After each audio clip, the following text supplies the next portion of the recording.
Hello dear student, welcome to all of you my YouTube channel medical education by Ankit. तो आज का हम lecture में देखने वाले हैं क्या, एबॉर्शन के बारे में। ठीक है, एबॉर्शन क्या होता है, उसके कितने टाइप्स होते हैं। हम एक इसका जो प्रीवियस वीडियो है, एक तो इंट्रोडक्शन का और इटियोलॉजी का, और उसमें जो एक होता है प्लान एबॉर्शन, एक होता है on plan abortion. On plan abortion के बारे में हम एक एक करके उसमें डिटेल में डिस्कशन कर लिए हैं, और उसका इटियोलॉजिकल फैक्टर उसमें पूरे डिस्कशन कर लिए हैं। तो इस वीडियो पे आप नए हैं तो एक बार आपको इसको समझने से पहले एबॉर्शन क्या होता है, इसकी क्या इटियोलॉजी होती है, मैटरनल इटियोलॉजी और फीटल इटियोलॉजी क्या होती है, उसके बाद से प्लांट एबॉर्शन और ऑन प्लान एबॉर्शन आपको समझना पड़ेगा। ठीक है, तो हम आज के जो लेक्चर है हम बात करने वाले हैं प्लांट एबॉर्शन के बारे में। ठीक है, प्लान मतलब कि हम कुछ सोच समझ के हम कर रहे हैं, पूरी प्लानिंग को हम सोच लिए हैं कि हमको कैसे करना है, उसको क्या बोलेंगे, हम प्लान एबॉर्शन बोलेंगे। ठीक है, तो प्लान एबॉर्शन में समझते हैं इंड्यूस्ड एबॉर्शन और प्लान एबॉर्शन। ठीक है, प्लान एबॉर्शन मतलब कि हम कुछ सब कुछ सोच समझ के हम कर रहे हैं, ये जो कदम हम उठा रहे हैं वो हम सोच समझ के ले रहे हैं। इसके जो प्रीवियस मेरा लेक्चर था उसमें था कि पूरे डिटेल में ऑन प्लान एबॉर्शन, जैसे फॉर एग्जांपल कि मिस्ड एबॉर्शन, मदर को पता ही नहीं है कि एबॉर्शन कब हो गया और कैसे हो गया। ठीक है, जैसा कि सेप्टिक एबॉर्शन, इन्फेक्शन के चलते उसको एबॉर्शन हो गया या मिसकैरेज हो गया तो उसको सेप्टिक एबॉर्शन जैसे बोलते हैं, इन्फेक्शन के चलते। तो वो एक तरह का क्या था, वो ऑन प्लान था, वो मदर नहीं चाह रही थी। लेकिन हम आज के जो वीडियो में हम बात करने वाले हैं इसमें क्या है, प्लान एबॉर्शन। ठीक है, मदर की मर्जी से, ठीक है, उसके सहमति से कर रहे हैं। ठीक है, अब इसके लिए उसके सहमति से कर रहे हैं तो इस पर एक एक्ट बना। ठीक है, एक्ट बोले तो कानून बना है। ठीक है, आपको जनरल नॉलेज के लिए बता दें कि जब भी सरकार, जब राज्यसभा या लोकसभा और राज्यसभा में जब उसमें किसी भी एक्ट बनाने से पहले बिल बनता है। ठीक है, और बिल जब वहां से पारित होके सब कुछ वहां से ओके हो जाता है, राष्ट्रपति जी जब साइन कर देते हैं, वहां से ओके हो जाता है, तब जाके क्या बनता है, एक्ट बनता है। ठीक है, एक्ट से पहले क्या होता है कि बिल होता है। लेकिन जब पब्लिक के लिए जब वो लागू हो जाता है ना, तो उसको हम क्या बोलते हैं, एक्ट बोलते हैं। ठीक है, अब इसके लिए एमटीपी के लिए एक्ट बना। सबसे पहले समझते हैं इस पे एमटीपी का मतलब, एम से मतलब कि मेडिकल, और टी से मतलब कि टर्मिनेशन, और पी फॉर प्रेगनेंसी। ठीक है, मेडिकल टर्मिनेशन प्रेगनेंसी एक्ट। ठीक है, इसे नाम से पता चल रहा है कि मेडिकली रूप से प्रेगनेंसी को टर्मिनेट करने के लिए एक्ट बना है। ठीक है, अब इसके बारे में हम समझते हैं। MTP act made in 1971। ठीक है, 1971 में ये एक्ट बना। ठीक है, और 1972 में केम इन फोर्स, मतलब कि ये लागू हो गया। ठीक है, और इसमें एक तरह का संशोधन भी होता है, एंड अमेंडमेंट इन 1975, अमेंडमेंट में संशोधन, कुछ इसमें बदलाव किया गया जो 1975 में किया गया था। ठीक है, तो यह इस एक्ट के बारे में बेसिक जानकारी है। उसके बाद से समझते हैं एमटीपी इज लीगल। ठीक है, लीगल मतलब कि ये कानूनी रूप से लीगल है, क्योंकि ये कानून इसके पे एक्ट बनाया गया है। ठीक है, तो ये क्या है, लीगल है। उसके बाद से क्या है, सेफ है। सेफ क्यों है, क्योंकि इसको सरकार जो है इसको मान्यता दी है, मेडिकल प्रैक्टिशनर इसको करते हैं। ठीक है, तो ये एक तरह से क्या है, सेफ है।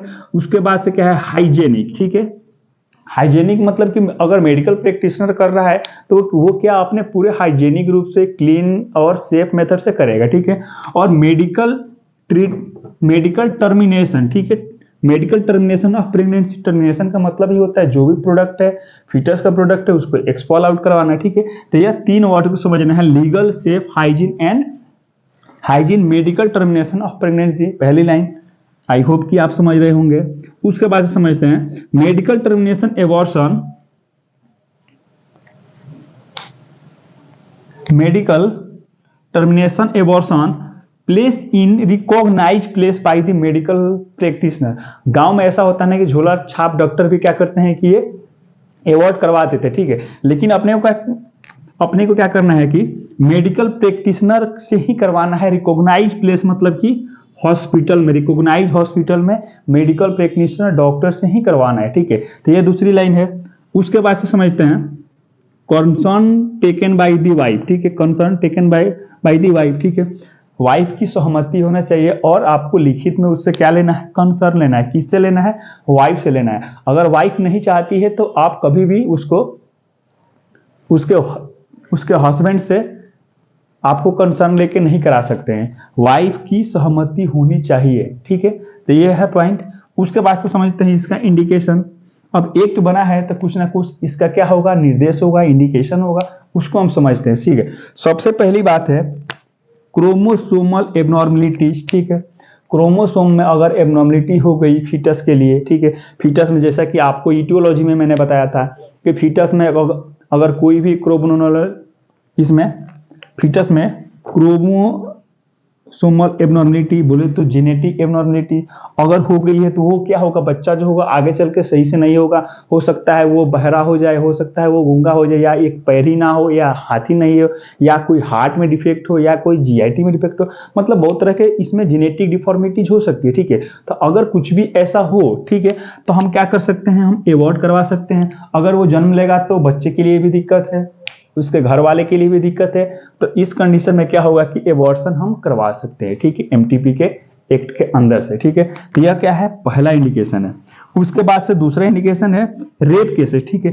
कभी कभी होता है ना कि रेप हो जाता है और जो प्रेग्नेंट हो जाती है वोमेन या कोई भी फीमेल है तो वो रेप के अंदर से क्या हो जाती है, प्रेग्नेंट हो जाती है। तो उसके अंदर ये लीगल एक्ट के अंदर आता है कि वो एबॉर्ट करवा सकती है, ठीक है। उसके बाद से continuous of pregnancy harmful to mother, ठीक है, ऐसा प्रेगनेंसी जो मदर को हार्म कर सकता है, ठीक है। तो उस कंडीशन में प्रेगनेंसी को रखना चाहेंगे क्या, बिल्कुल भी नहीं, ठीक है। ऐसा कुछ हो एबनॉर्मलिटी जो मदर को हार्मफुल होने वाला हो, जान जा सकती है, तो उस कंडीशन में क्या होगा कि एबॉर्ट उसको करवाना ही करवाना है, ठीक है। उसके बाद से समझते हैं साइकोटिक डिसऑर्डर, ठीक है। साइकोटिक डिसऑर्डर वो मेंटली तरीका से क्या है, मदर सही नहीं है, तो उस टाइम पे भी क्या होगा कि उसको एबॉर्शन करवाना पड़ेगा। लेकिन इसके पीछे साइकोटिक डिसऑर्डर लिखा है ना, तो साइकेट्रिस्ट से वेरीफाई होना चाहिए। ऐसा नहीं कि क्या हुआ कि उसका हस्बैंड जो है वो आके कह रहा है कि ये मेंटली तरीका से सही नहीं है और आपने क्या किया, उसको एबॉर्शन करवा दिया, ऐसा बिल्कुल भी नहीं है। साइकोटिक डिसऑर्डर है, इसका मतलब कि वेरीफाइड होना चाहिए, किससे, साइकेट्रिस्ट से वेरीफाई होना चाहिए, तब जाके उसमें इस कंडीशन में आप एबॉर्शन करवा सकते हैं, ठीक है। उसके बाद से कंट्रासेप्टिव फेलियर परमानेंट मेथड, अगर कोई भी कंट्रासेप्टिव डिवाइस यूज किया था या डिवाइस या उसको हम मेथड यूज किए थे जैसे कि स्टरलाइजेशन, ठीक है, अगर परमानेंट मेथड हो उसके बावजूद भी प्रेगनेंसी कंसीव हो गई हो, उस कंडीशन में क्या होगा कि एबॉर्शन करवा सकते हैं, जो कि एमटीपी एक्ट के अंदर आएगा। उसके बाद से समझते हैं लो सोशियो इकोनॉमिक स्टेटस। लो सोशियो इकोनॉमिक स्टेटस का मतलब हुआ कि फैमिली वाले जो हैं वो बहुत ही गरीब है, ऑलरेडी 2-4 बच्चे हैं, उनको तो कपड़ा रोटी, कपड़ा मकान या उनको देखभाल अच्छे से नहीं कर रहे हैं, उनको खाने तक का ठीक नहीं है, और वो किसी कारण बस या उनको नॉलेज नहीं है फैमिली प्लानिंग के बारे में, और वो क्या हो गई है, प्रेगनेंसी कंसीव हो गया उनको। उस कंडीशन में सोशियो इकोनॉमिक स्टेटस के आधार पे भी क्या होता है कि एबॉर्शन करवा सकते हैं। तो ये रहा इंड्यूस एबॉर्शन, और इसको क्या बोलते हैं, प्लान एबॉर्शन, ठीक है। और लीगल। तो नेक्स्ट पॉइंट हम देखते हैं मेथड्स ऑफ एमटीपी, ठीक है, मेडिकल टर्मिनेशन प्रेगनेंसी के लिए कौन कौन सा मेथड्स यूज किया जाता है, ठीक है। तो इसमें सबसे पहले समझते हैं, एक होता है मेडिकल मेथड्स और दूसरा होता है सर्जिकल, ठीक है। मेडिकल मतलब कि जो दवाई के थ्रू दे करके हम क्या करते हैं, उसको एबॉर्ट या मिसकैरेज करवाते हैं, वो मेडिकल एबॉर्शन का अंदर आएगा। उसके बाद से सर्जिकल अंदर आएगा, मतलब सर्जरी के द्वारा जो हम किया जाता है उसको सर्जिकल के अंदर रखते हैं, ठीक है। तो सबसे पहले समझते हैं मेडिकल के अंदर में एमटीपी किट आता है, ठीक है। किट बोले तो एमटीपी 5 इसमें टेबलेट रहता है 1+4, ठीक है। पहला जो टेबलेट होता है मेफिप्रिस्टोन होता है, जो कि कितना का होता है, 200 mg का होता है। 200 mg का क्या होता है कि फर्स्ट डे लेना पड़ता है, ठीक है। ये जो होता है एंटी और प्रोजेस्टेरॉन होता है, ठीक है, जो कि ओरली टेबलेट दिया जाता है। अब समझते हैं इसका एक्शन। प्रेगनेंसी को कैरी रखने के लिए, प्रेगनेंसी को कैरी करने के लिए क्या कर सकते हैं हम, प्रोजेस्टेरॉन का रहना जरूरी है, ठीक है। प्रोजेस्टेरॉन क्या करेगा ना, यूट्रस के लेयर को, इंटीग्रिटी को मतलब बढ़ा के रखेगा, ठीक है, उसके स्मूथनेस को और उसके ब्लड वेसल्स को, मतलब इंटीग्रिटी उसको एक तरह से आपको आसान शब्द में समझाए तो यूट्रस के जो इंडोमेट्रियम लेयर होता है, जो प्रेगनेंसी में डेसिडुआ बोलते हैं, ठीक है, उसके इंटीग्रिटी को ये क्या करता है कि मेंटेन करके रखता है, ठीक है। जब भी मिफेप्रिस्टोन जब दिया जाएगा और ये काम क्या करेगा, एंटी प्रोजेस्टेरोन काम करेगा, ठीक है, मतलब कि प्रोजेस्टेरोन हार्मोन के अगेंस्ट में काम करेगा। और प्रोजेस्टेरोन हार्मोन जरूरी है प्रेगनेंसी को रखने के लिए, प्रेगनेंसी को जारी रखने के लिए। तो ये क्या करेगा ना, प्रोजेस्टेरोन जो यूट्रस में जा करके जो उसकी दीवार है, यूट्रस के जो लेयर है, उस पर क्या करेगा, उसको तोड़ देगा। अब जब यूट्रस की लेयर ही टूट जाएगी तो अब बताओ, आप जो फीटस उसमें ग्रो करने वाला था वो रुक पाएगा क्या? नहीं रुक पाएगा। तो वो क्या होगा कि इजीली वो एबॉर्ट हो जाएगा, एक्सपॉल आउट हो जाएगा, ठीक है। तो ये पहला इसमें टैबलेट है। उसके बाद से होता है 4 टैबलेट, ठीक है, 1 प्लस पहले बताया ना, 1 + 4 तो 1 तो हो गया। उसके बाद से समझते हैं 4 टैबलेट के बारे में, ठीक है। ये जो 4 टैबलेट है मिसोप्रोस्टॉल होता है, ठीक है, एक तरह की ये प्रोस्टाग्लैंडिन का होता है, ठीक है ना। और प्रोस्टाग्लैंडिन क्या करता है कि यूट्रस के डायलेशन, यूट्रस के कंस्ट्रक्शन के लिए रिस्पॉन्सिबल होता है। तो जब हम मिसोप्रोस्टॉल देंगे ना, तो यूट्रस में क्या होगा, कॉन्ट्रैक्शन होगा। और कॉन्ट्रैक्शन जब होगा तो वो क्या होगा, जो यूट्रस की जो दीवार है, वॉल है ना, वो जो थिकनेस हुई है डेसिडुआ बोले तो अब वहां पे क्या होगा, कॉन्ट्रैक्शन होगा। जब कॉन्ट्रैक्शन होगा तो वो क्या होगा कि जो वॉल है, जो दीवार है, वो क्या होगी, टूटने लगी। और टूटने लगेगी तो फीटस जो होगा वो वहां पे रुक नहीं पाएगा, मतलब कि वो एबॉर्ट हो जाएगा, एक्सपॉल आउट हो जाएगा, ठीक है। अब इसका समझते हैं। डोज इसका कितना होता है, 200 माइक्रोग्राम होता है, ठीक है, mcg होता है, माइक्रोग्राम, ठीक है। और 4 टैबलेट दे रहे हैं तो कितना हो गया, 80 माइक्रोग्राम हो गया, ठीक है। रूट बोले तो ओरल रूट से भी दे सकते हैं या सबलिंगुअली दे सकते हैं, टंग के नीचे। कभी कभी होता है ना कि जो ज्यादा वोमिटिंग होता है, मॉर्निंग सिकनेस होता है, तो मॉर्निंग सिकनेस के टाइम पे क्या होता है कि ओरली अगर दे रहे हैं तो वोमिटिंग हो जाएगा, और वोमिटिंग हो जाएगा तो काम नहीं करेगा। तो कभी कभी होता है ना कि ये टंग के नीचे बोलते हैं कि वहां पर रखने के लिए, तो वहां से क्या हो जाएगा कि वो डिजॉल्व हो जाता है और उसका एक्शन जो होता है वो अच्छा होता है। उसके बाद से बात करें तो ये वेजाइनली भी दे सकते हैं, वेजाइनल के थ्रू भी दे सकते हैं, ठीक है। तो ये इसका 3 रूट है, ठीक है। उसके बाद से समझते हैं, use with in 63 days, 63 days 90% effective. अगर 63 दिन के अंदर हम यूज कर रहे हैं तो इसका क्या है, 96% का इफेक्टिव है। लेकिन हम 49 डेज का यूज कर रहे हैं तो 49 डेज के अंदर में अगर हम यूज कर रहे हैं तो क्या होगा, वो 100% इफेक्टिव माना गया। और एक और इम्पोर्टेंट बात, कभी भी ये जो भी ड्रग है वो डॉक्टर के कंसर्न में ले, अपने से खुद से या जो अनरिकॉग्नाइज पर्सन है, अनऑथराइज्ड पर्सन है, उसके कहने पे या उसके देने पे ना दे, क्योंकि इसका रिस्क फैक्टर भी हेवी ब्लीडिंग हो सकता है और भी कुछ प्रॉब्लम इसमें हो सकती है। तो कभी भी इसको मेडिकल प्रैक्टिशनर के कंसर्न में दिया जाता है, ठीक है। उसके बाद समझते हैं अदर ड्रग, मिसोप्रोस्टॉल प्लस मेथोट्रेक्सेट, ठीक है। मेथोट्रेक्सेट जो है वो क्या है, एक तरह का ये एंटी कैंसर ड्रग है। अब समझिए यहाँ पे एंटी कैंसर ड्रग क्यों देते हैं। मिसोप्रोस्टॉल तो आपको पता है कि ये प्रोस्टाग्लैंडिन पे काम करेगा, ठीक है। और मेथोट्रेक्सेट जो एंटी कैंसर है, आप समझते हैं कैंसर में क्या होता है, ऑन कंट्रोल ग्रोथ होता है, सेल का क्या होता है, ऑन कंट्रोल ग्रोथ होता है। हम यहाँ पे जब एंटी कैंसर जब ड्रग देंगे, मेथोट्रेक्सेट देंगे ना, तो जो सेल का डिवीजन है, सेल का डिवीजन रुक जाएगा। अब जब सेल का डिवीजन रुक जाएगा तो फीटस ग्रो होगा क्या, फीटस ग्रो नहीं होगा। और यहाँ पे सेल का जब डिवीजन होगा तो वहां पे एबॉर्शन हो जाएगा। सेल का डिवीजन जरूरी है फीटस के ग्रो करने के लिए, ठीक है। अब यहाँ पे हम एंटी कैंसर देंगे तो सेल डिवीजन नहीं होगा, सेल डिवीजन नहीं होगा तो एबॉर्शन हो जाएगा। तो ये एक तरह का क्या, ये मेडिकल मैनेजमेंट है, ठीक है। फिर से एक बार बोल रहा हूं कि कभी भी ये डॉक्टर या मेडिकल प्रैक्टिशनर ऑथराइज्ड पर्सन के थ्रू ही दे, खुद से ना ले और ना दे किसी को भी, ठीक है। उसके बाद से समझते हैं surgical, if before the 12 week, ठीक है, if before the 12 week suction and evacuation, ठीक है। सक्शन देते हैं और क्या इसमें कर सकते हैं, इवाकुएशन, ठीक है। सक्शनिंग के थ्रू हम उसको क्या करते हैं कि हम उसको सक्शन के थ्रू एक निगेटिव प्रेशर के थ्रू उसको क्या कहा, हम उसको सक्शन कर लेते हैं, सक्शन कर लेते हैं। बोले तो जैसे कि आपने सक्शन देखा होगा या सुना होगा या प्रैक्टिकल कभी किए होंगे ना, तो सक्शन में क्या होता है, निगेटिव प्रेशर होता है जो कि जो भी प्रोडक्ट आता है वो खींच लेता है, ठीक है ना। जैसे कि ओरल केविटी में या कोई भी अनकॉन्शियस पेशेंट है तो उसको क्या करते हैं, हम सक्शन ही करते हैं। तो जो भी सलाइवा या कुछ फॉरेन पार्टिकल्स जो इकट्ठा हुए रहते हैं उसको निगेटिव प्रेशर के थ्रू क्या होता है कि मशीन जो होता है वो खींच लेता है और स्टोर कर लेता है, फिर उसको हम क्या करते हैं, डिस्कार्ड कर देते हैं। ठीक कुछ वैसा ही यहाँ पे भी होने वाला है, सक्शन एंड इवैक्यूएशन। देखो सबसे पहले समझते हैं डायलेशन एंड इवैक्यूएशन, ठीक है।